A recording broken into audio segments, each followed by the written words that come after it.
آقا علیہ الصلوۃ والسلام نے سن 6 ہجری ذی قعدہ میں خواب دیکھا کہ حضور عمرہ فرما رہے ہیں، تو آقا علیہ الصلوۃ والسلام نے عمرہ کرنے کا ارادہ ظاہر فرمایا۔ صحابہ کرام علیہم الرضوان یہ خبر سن کر بڑے خوش ہوئے،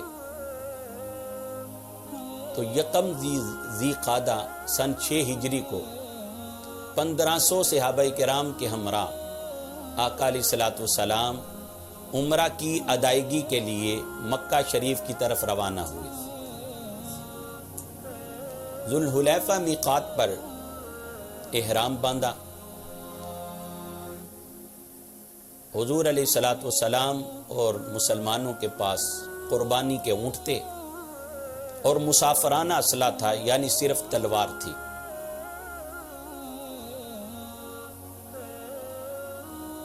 حضور علیہ الصلوۃ والسلام اور صحابہ کرام نے احرام باندھ کر یہ پیغام دینا چاہا کہ ہم صرف عمرہ کرنے کے لیے آ رہے ہیں، جنگ کرنے کا کوئی ارادہ نہیں ہے۔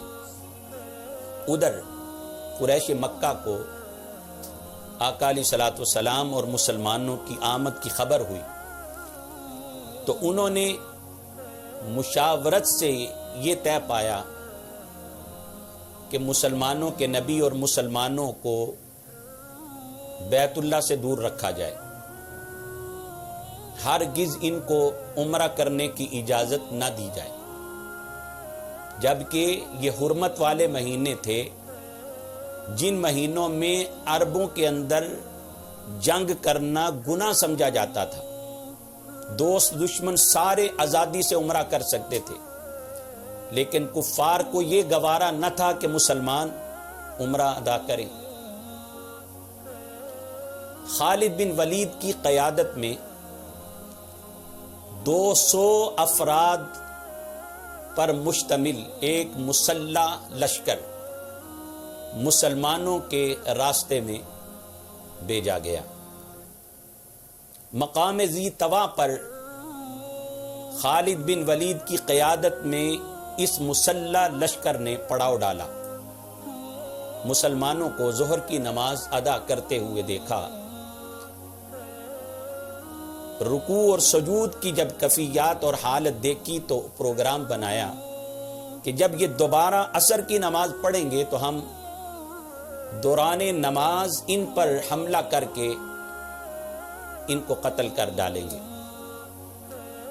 لیکن رب کائنات نے عصر کی نماز سے پہلے صلاۃ خوف کا حکم نازل فرما دیا کہ اے محبوب صلی اللہ علیہ وسلم سارے بیک وقت اکٹھے باجماعت نماز نہ پڑھیں، بلکہ کچھ نماز پڑھیں اور کچھ پہرے پہ کھڑے ہو جائیں۔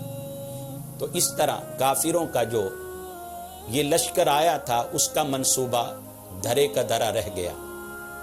حضور علیہ الصلوۃ والسلام نے راستہ تبدیل کر کے چلنے کا کہا۔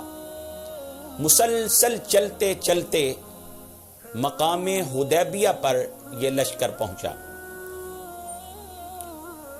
جب مسلمانوں نے حدیبیہ کے مقام پہ جا کے پڑاؤ ڈالا تو مسلمانوں کے ساتھ کفار کی طرف سے سفیر بن کے آنے والا سب سے پہلے جو شخص تھا اس کا نام تھا بدیل بن ورقہ خزاعی۔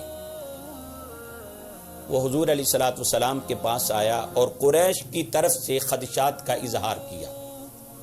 آقا علیہ الصلوۃ والسلام نے ارشاد فرمایا ہم جنگ کرنے نہیں آئے، ہم صرف عمرہ کرنے آئے ہیں، ہمیں ہمارے حال پہ چھوڑ دیا جائے اور کچھ مدت کے لیے ہمارے ساتھ صلح کر لو۔ عرب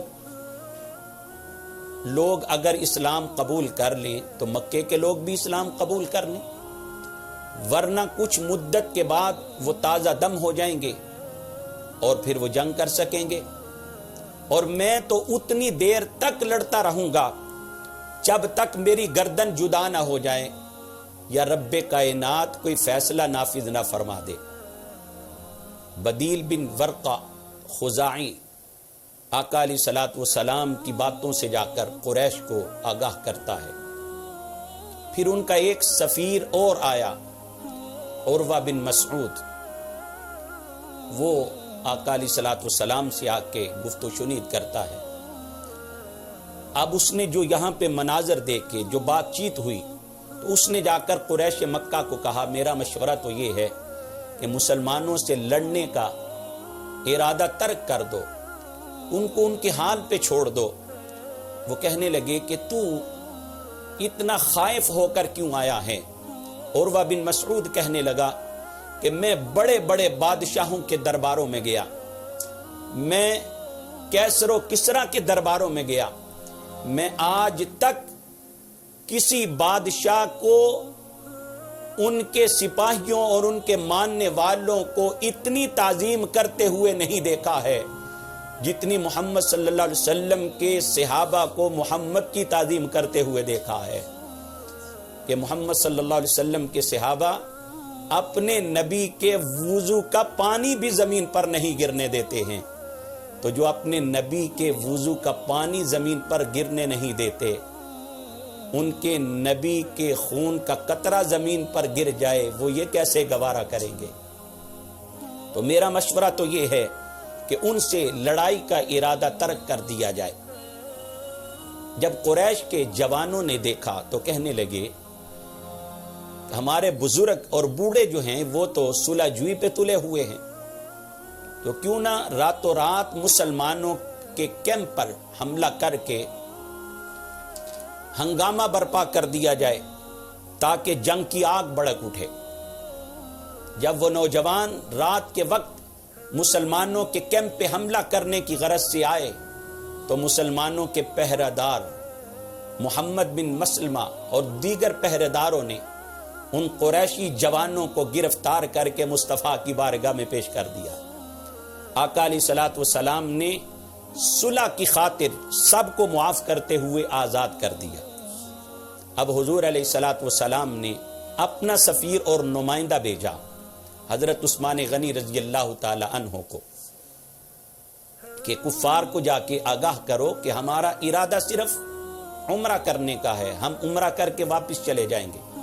حضرت عثمان غنی رضی اللہ تعالیٰ عنہ سے قریش کہنے لگے اے عثمان، تمہارے لیے اجازت ہے، کعبہ موجود ہے، طواف کرو، عمرہ کرو، لیکن تمہارے نبی اور تمہارے ساتھیوں کو اجازت نہیں ہے۔ حضرت عثمان غنی رضی اللہ تعالی عنہ کے جواب پہ قربان جائیں، آپ نے للکار کے فرمایا اے کافرو، جتنی دیر تک میرے آقا کعبے کا طواف نہیں کریں گے اتنی دیر تک عثمان بھی کعبے کا طواف نہیں کرے گا، جب تک آقا کریم صلی اللہ علیہ وسلم عمرہ نہیں فرمائیں گے اتنی دیر تک میں بھی عمرہ نہیں کروں گا۔ افواہ پھیل گئی، عثمان غنی کو قتل کر دیا گیا ہے۔ آقا علیہ الصلوۃ والسلام ایک درخت کے نیچے بیٹھے تھے، حضور نے 1500 صحابہ کو فرمایا عثمان غنی کے قتل کا بدلہ لینے کے لیے تیار ہو؟ سارے صحابہ حضور کے ہاتھ پہ ہاتھ رکھ کے بیعت کرتے ہیں۔ رب کائنات قرآن میں فرماتا ہے لقد رضی اللہ عن المؤمنین اذ یبایعونک تحت الشجرہ، بے شک اللہ ان مومنوں سے راضی ہوا کہ جب اے محبوب انہوں نے تیرے ہاتھ پر بیعت فرمائی، درخت کے نیچے تیرے ہاتھ کے اوپر بیعت کی۔ حضور علیہ الصلوۃ والسلام نے پھر اپنے دائیں ہاتھ کی طرف اشارہ کر کے کہا یہ عثمان کا ہاتھ ہے۔ اب جب کفار اور مشرکین مکہ کو موت پر ہونے والی اور میدان جنگ نہ چھوڑنے والی بیعت کا علم ہوا تو پھر وہ صلح پر آمادہ ہوئے، صلح پر تیار ہوئے۔ اب انہوں نے صلح کرنے کے لیے، صلح کی دستاویز لکھنے کے لیے، طے کرنے کے معاملات طے کرنے کے لیے سہیل بن عمر کو حضور علیہ الصلوۃ والسلام کے پاس بھیجا۔ سہیل بن عمر آقا علیہ الصلوۃ والسلام کے پاس آیا تو اب کچھ شرائط طے کی گئی۔ سب سے پہلی شرط یہ تھی کہ مسلمان اس سال عمرہ کیے بغیر واپس چلے جائیں اور اگلے سال آئیں اور عمرہ کریں۔ 3 روز مکہ میں قیام کر سکیں گے اور تلوار کے علاوہ کوئی ہتھیار نہیں لا سکیں گے۔ یہ پہلی شک تھی۔ دوسری شک یہ تھی فریقین 10 سال تک آپس میں جنگ نہیں کریں گے اور لوگ امن کے ساتھ رہیں گے، کوئی کسی پر ہتھیار نہیں اٹھائے گا۔ تیسری شک یہ تھی کہ عرب کے قبائل کو اختیار ہوگا کہ چاہیں تو مسلمانوں کے حلیف ہو جائیں اور چاہیں تو قریش کے حلیف اور ساتھی بن جائیں۔ جو قبیلہ جس کا حلیف ہوگا اس کا جز خیال کیا جائے گا۔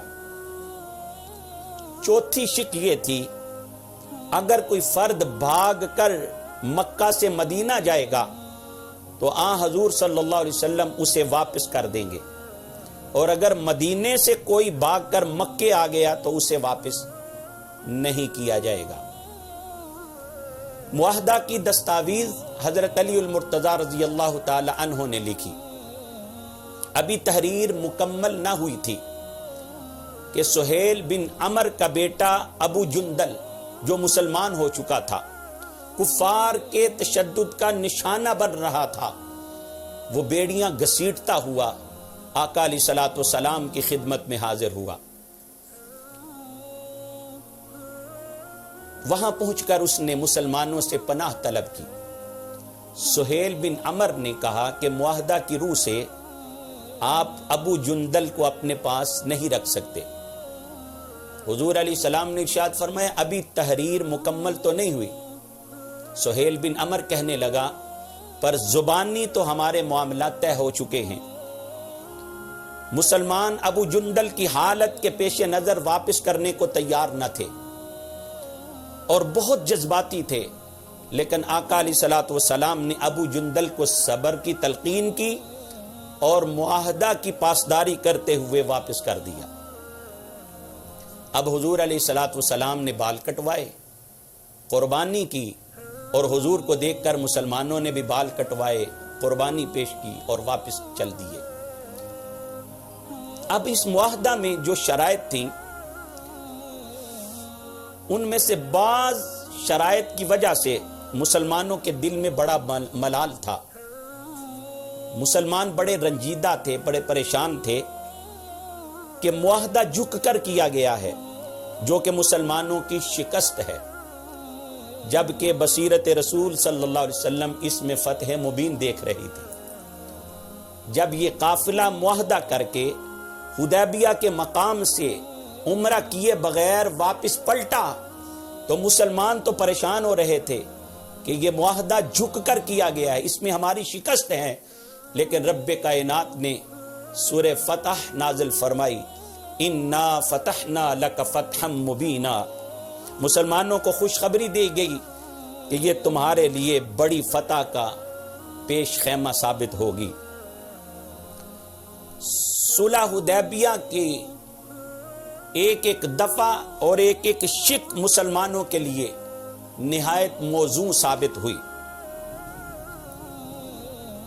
سب سے پہلی شک کیا تھی کہ مسلمان اس سال عمرہ کیے بغیر واپس چلے جائیں اور آئندہ سال وہ آ کے عمرہ کریں گے اور 3 روز تک قیام کریں گے۔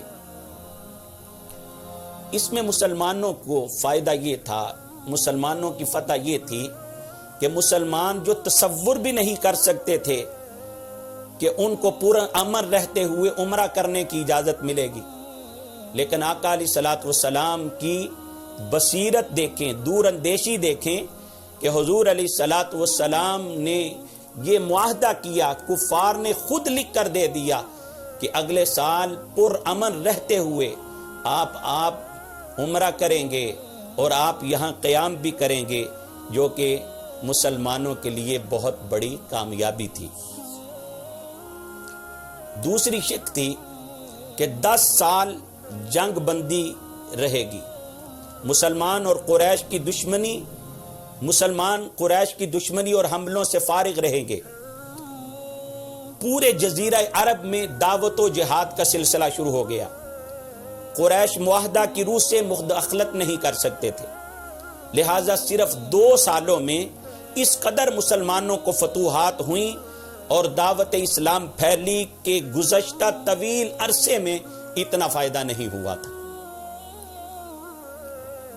تیسری شک یہ تھی کہ عرب کے قبائل کو اجازت ہوگی کہ وہ چاہیں تو مسلمانوں کے حلیف بنے اور چاہیں تو قریش کے حلیف بنے۔ بنو خزاعہ یہ مسلمانوں کے حلیف بن گئے، بنو بکر یہ قریش کے حلیف بن گئے۔ اب ہوا یوں، یہ طے پایا تھا کہ جس کا حلیف ہوگا، جس کا ساتھی ہوگا، وہ اس کا جز خیال کیا جائے گا، اس کا جز تصور کیا جائے گا۔ اب بنی بکر نے بنی خزاعہ کے کچھ لوگوں کو زیادتی کے ساتھ قتل کر دیا۔ اب جب بنی بکر کے لوگوں نے بنو خزاعہ کے کچھ لوگ قتل کر ڈالے تو اس طرح انہوں نے معاہدہ توڑ دیا۔ 10 سال تک پرامن رہنے کا معاہدہ تھا، لیکن جب بنو بکر نے بنو خزاعہ کے کچھ لوگ قتل کر ڈالے تو اس طرح انہوں نے وہ معاہدہ توڑ دیا۔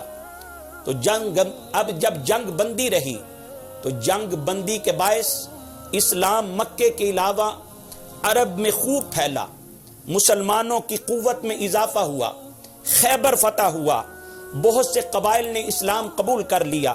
قریش مکہ کی طرف سے جب معاہدہ توڑ دیا گیا تو مسلمانوں کے 10,000 کے لشکر نے مکے کا محاصرہ کر لیا اور اللہ کے فضل و کرم سے مکہ فتح ہو گیا۔ صلح حدیبیہ کی برکات اور ثمرات کا نتیجہ تھا۔ حقیقت یہ ہے کہ صلح حدیبیہ بصیرت رسول اور آپ صلی اللہ علیہ وسلم کی قائدانہ صلاحیت اور حکمت کا بہترین شاہکار تھا، جس کے نتیجے میں عرب کے اندر وسیع انقلاب برپا ہو گیا۔